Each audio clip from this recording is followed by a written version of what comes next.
Okay, so we're moving on to chapter 2, and chapter 2 is simply rules of exponents. So let's just go through it. You've studied this before. I'm not going through the proofs. We're getting the rules down. You're doing the work. So first of all, let's see. Exponents. Actually, you know what? Let me start over here. In exponents.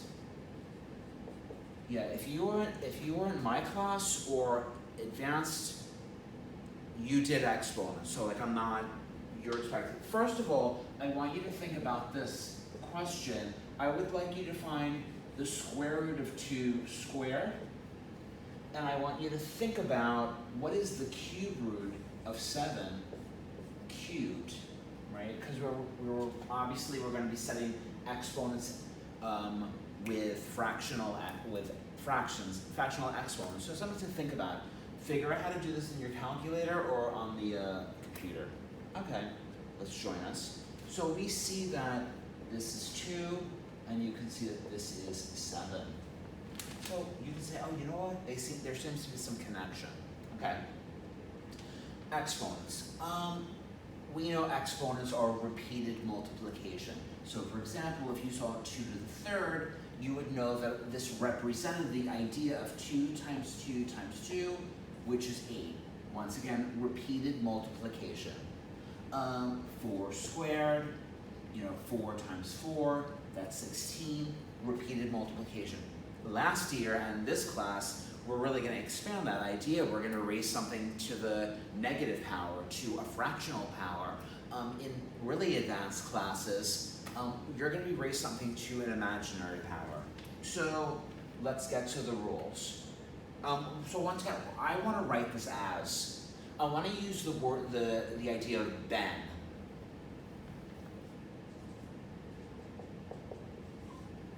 The b is the base, that's going to stay fixed. The e is the exponent, and n is the number. We're going to need this idea when we go back to when we look at logarithms. This idea that the exponent is taking this to a number. Yeah, that's for today. Okay, rule number 1. Who remembers what the first rule is? X to the a times x to the b equals x to the a plus b. And you've done these last year, or you've done these like over and over. You're going to do it again. Next rule. What's the next rule?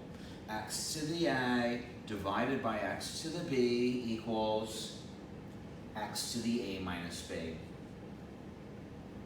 Rule number 3. We know from this, we say x to the negative n.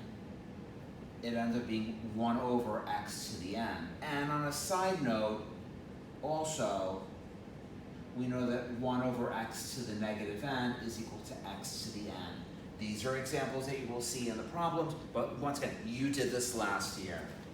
Number 4, you also arrived at the idea that x to the 0 equals 1. Okay? As long as x is not 0, we're fine. Yeah. Rule number 5. Rule number 5. X to the a raised to the b equals, what do we do with the exponents? Who recalls? You multiply them.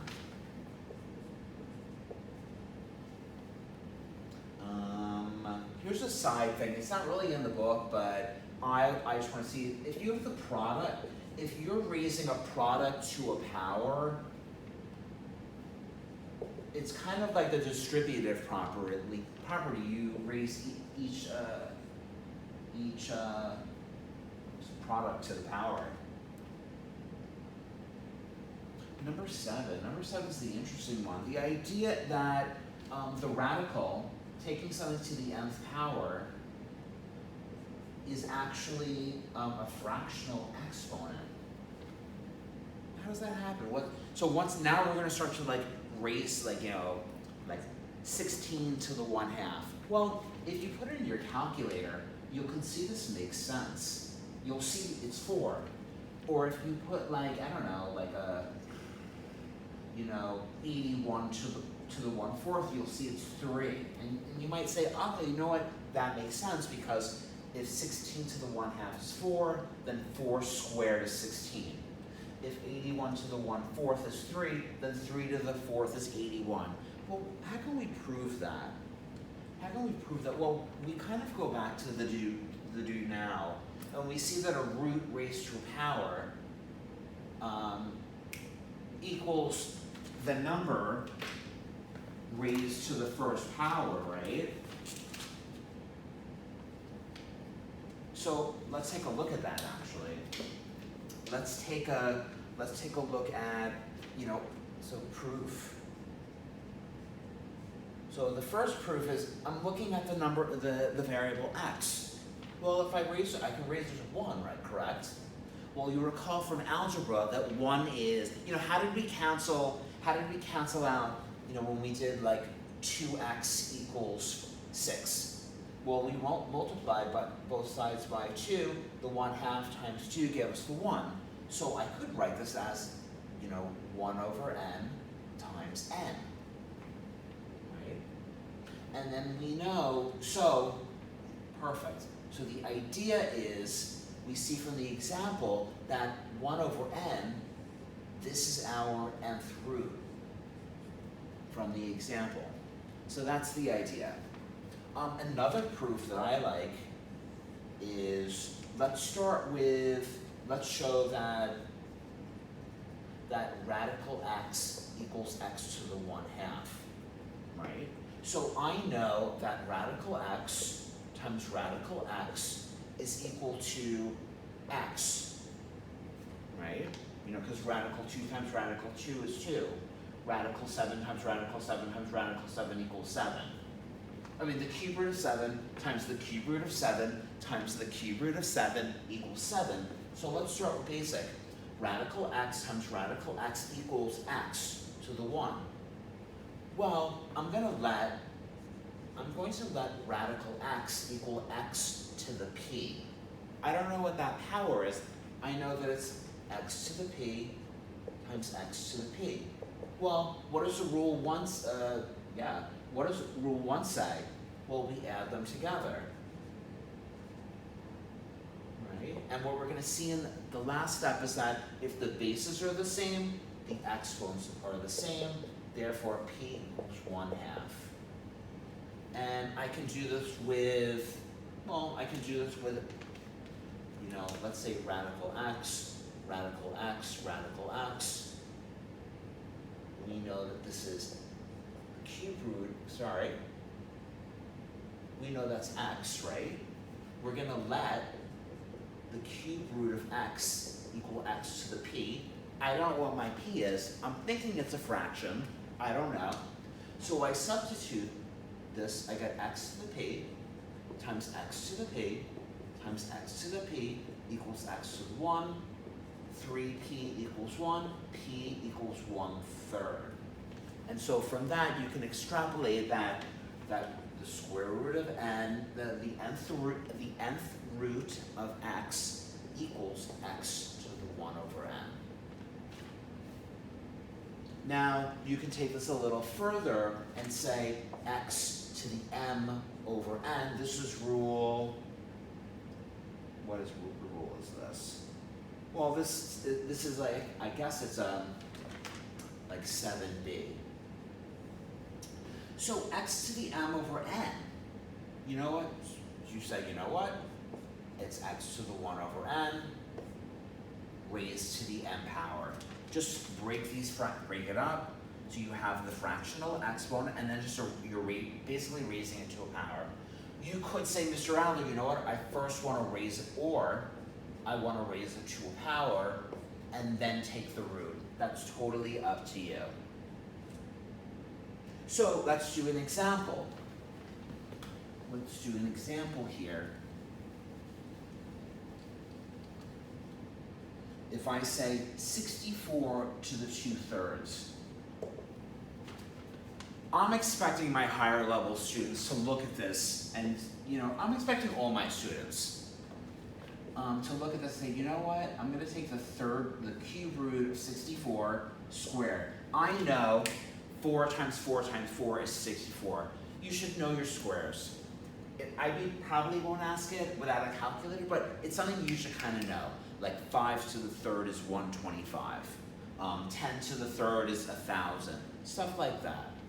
And so we clearly see it's 4 squared and it's 16. What else? How about this one? 25 to the negative 3/2. No, you look at that and you break it down. You say, well, I want you to think about it. Shut the video off, pause the video, and then come back to this. Once again, you have a fraction, but you also have that negative. Okay, well, in math, there's many ways to do things. Personally, what am I going to do? I'm going to first deal with that negative and throw everything down to the denominator. I'm taking care of that negative, dropping everything down to the denominator. Then I know 25 and 2. If there's no calculator, you better see a number like 25, 36, 49. You're not going to see on a part 1 question like, 5 over, 7. You're not seeing this without a calculator. The second you see fractions, you better see a number that you know isn't like with exponents. So let's finish this up. You know what? I know the square root of 25 is 2 cubed. Final answer, 1 over 1 and 1/25. Very straightforward. Some more rules, and we'll just go on to the last part. Number 8, if you x over y to the n, kind of connecting us with this rule here. If you have a fraction raised to an exponent, you have x to the n over y to the n. Something you should have explored last year. If you have a fraction raised to the negative n, you actually flip it and raise to the n. Let me see if I... Good. Okay, and then the last part is the fun part. The last part is the fun part. So let's erase this out. And it's very straightforward. Simply put, if x to the a equals x to the b, then what do you think? If the bases are the same, the exponents are the same. Very straightforward. So for example, you're going to see this has to do with question 7 in the homework. There's like 10 of these. Very straightforward. So you might see 3 to the x plus 5 equals 81. Well, here's the idea.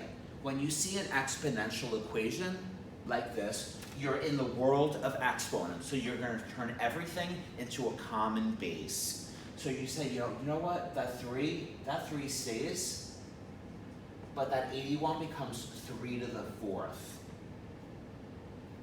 Once the bases are the same, the exponents are the same. Final answer, x equals -1.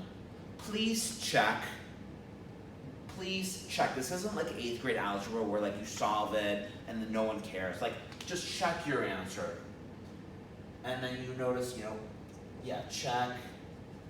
Okay, -1 plus 5 is 4, I'm good. Let's try this one on your own. How about